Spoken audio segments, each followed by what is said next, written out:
Lebanon was shaken by a series of explosions. The blasts were sudden and devastating, leaving a trail of destruction in their wake. Buildings crumbled, streets were littered with debris, and the air was thick with smoke and dust.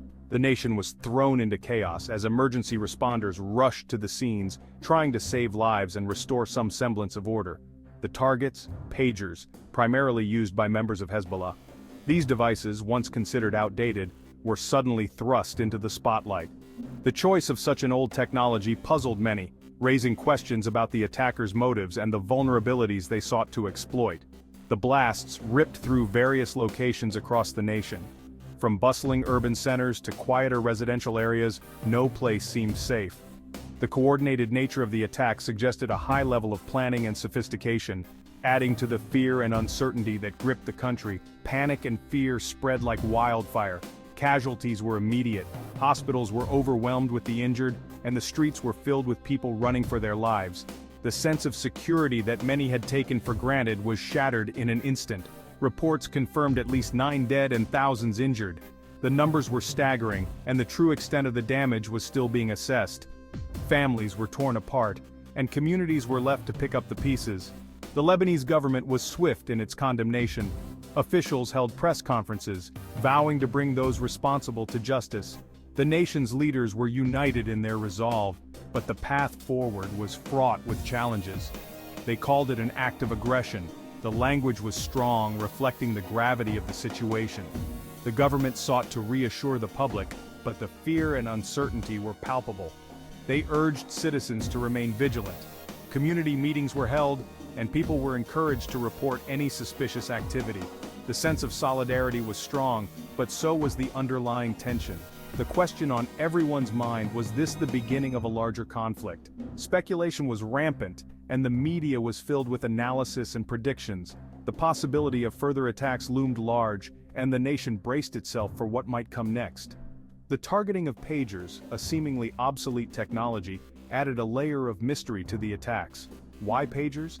These devices, once ubiquitous, had largely fallen out of use, yet they were at the center of this violent episode. Were they chosen for their vulnerability? The simplicity of the technology made it an easy target, but there had to be more to the story. Experts began to delve into the possible reasons behind this choice. Or was there a more strategic motive at play? The locations of the attacks and the specific targets suggested a deeper plan. Intelligence agencies worked around the clock to piece together the puzzle, trying to understand the attacker's endgame. The incident forced the world to confront the vulnerability of communication systems, even those considered outdated. It was a stark reminder that no technology, no matter how old, is completely safe from exploitation. The global community watched closely, aware that the implications of these attacks could reach far beyond Lebanon's borders. Hezbollah wasted no time in pointing fingers. Their accusation, Israel was behind the pager explosions. The group, a powerful force in Lebanon, viewed the attacks as a direct assault. This was not just about pagers, it was about destabilizing Lebanon. Hezbollah's leadership promised a response. It would be swift, it would be decisive. The international community watched with bated breath. Hezbollah's vow of retribution had the potential to ignite a larger conflict. The Middle East, already a tinderbox of tensions, braced itself. The world reacted with a mixture of condemnation and concern. The United Nations called for calm. They urged all parties to show restraint. World leaders echoed these sentiments. An investigation was needed. Those responsible must be held accountable. The United States, a key player in the region, offered support to the Lebanese government. The European Union joined the chorus of condemnation, pleading for peace. The incident served as a stark reminder of the fragility of peace in the Middle East. The use of pagers as targets was perplexing. In a world where technology evolves at a rapid pace, the focus on such an antiquated device seemed almost anachronistic. In an age of smartphones and encrypted messaging, why attack such an outdated technology? Experts offered several theories. Some believed it was a strategic move to exploit a perceived weakness, while others thought it might be a symbolic gesture, targeting a relic of the past to send a message about the future. Pagers were known for their reliability, even in areas with poor network coverage. Unlike modern smartphones, which rely heavily on internet connectivity, Pagers could function in remote and isolated locations, making them invaluable in certain scenarios. Hezbollah, valuing secure communication, may have relied on them for this reason. Their simplicity and reliability made them a trusted tool for secure communication, especially in regions where other forms of communication might be compromised. The attacks, however, exposed a critical vulnerability. The very features that made pagers reliable also made them susceptible to targeted attacks. Pagers, with their simpler technology, could be susceptible to exploitation. Their lack of advanced security features, which are standard in modern devices, left them open to various forms of tampering and hacking. Whether tampered with physically or attacked through network vulnerabilities, the incident highlighted the need to reassess security measures, even for seemingly obsolete technologies. This case serves as a stark reminder that in the realm of cybersecurity, no device, no matter how outdated, can be considered completely safe from exploitation. Section 5. Unraveling the attack theories and speculations. The investigation into the pager explosions began immediately. Experts worked tirelessly to piece together the puzzle. How were the pagers detonated? Was it a remote trigger? Were the devices themselves tampered with? One theory suggested the attackers exploited vulnerabilities in the pager network. A cyber attack could have triggered the explosions remotely. Another possibility involved physically tampering with the pagers, planting explosives that could be detonated from afar. The complexity of the attack suggested a well-planned operation, raising concerns about the perpetrator's capabilities. Section 6. A region on edge, the wider Israel-Hezbollah conflict. The pager explosions did not occur in a vacuum. They unfolded against a backdrop of long-standing tensions between Israel and Hezbollah. The two entities had a history of conflict, marked by periods of violence and uneasy truces. The incident threatened to reignite this conflict, with potentially devastating consequences for the region. The international community understood the stakes. Calls for dialogue and diplomacy intensified, aiming to prevent the situation from spiraling out of control. Section 7. Lebanon Reels, Casualties and the Aftermath. The human cost of the pager explosions was undeniable. 9 confirmed dead, thousands injured, families torn apart.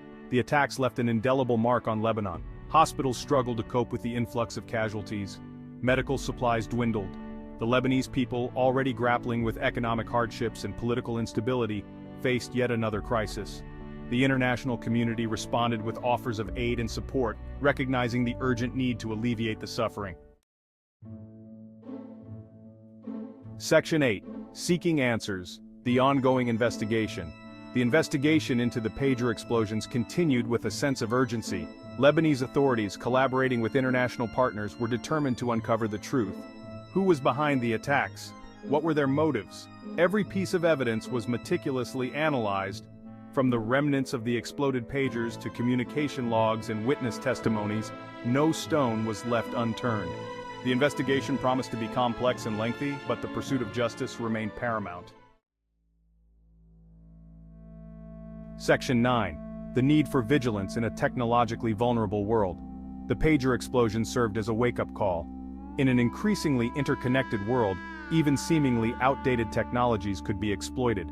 The incident highlighted the importance of cybersecurity measures regardless of the technology's perceived obsolescence. Governments and organizations worldwide were forced to reassess their security protocols. The need to adapt and evolve in the face of ever-changing threats became starkly apparent. Section 10. The Human Cost of Conflict, a Reminder. The pager explosions in Lebanon served as a tragic reminder of the human cost of conflict. Behind the headlines and geopolitical analyses were real people whose lives were irrevocably changed. The incident underscored the need for peaceful resolutions and diplomatic efforts. It highlighted the importance of empathy and understanding in a world often driven by division and discord. Section 11. A Plea for Peace in a Turbulent Region. As the dust settled and the investigations continued, a collective plea for peace resonated throughout the region and beyond. The people of Lebanon, weary from years of conflict and instability, yearned for a new dawn of tranquility and harmony. Their voices, filled with hope and determination, echoed through the streets, calling for an end to the cycle of violence that had plagued their homeland for far too long. The pager explosions in Lebanon served as a stark reminder of the fragility of peace and the devastating consequences of violence. The scenes of destruction and the stories of loss were heart-wrenching, painting a vivid picture of the urgent need for change. Families torn apart, communities shattered, and dreams destroyed. The human cost of conflict was all too evident. The international community, while condemning the attacks, also recognized the need for dialogue, diplomacy, and a commitment to finding lasting solutions. Leaders from around the world gathered, not just to express their sorrow, but to pledge their support for peace initiatives. They understood that true peace could only be achieved through sustained efforts and genuine cooperation among nations. The hope remained that this tragedy would serve as a catalyst for positive change, leading to a future where peace prevailed over conflict and understanding triumphed over hatred. The sight of children playing in peaceful neighborhoods, the warmth of candlelight vigils, and the unity displayed in peace rallies were powerful symbols of resilience and hope. The people of Lebanon, and indeed the world, held on to the belief that a brighter, more peaceful future was within reach, if only they could come together and work towards it with unwavering resolve.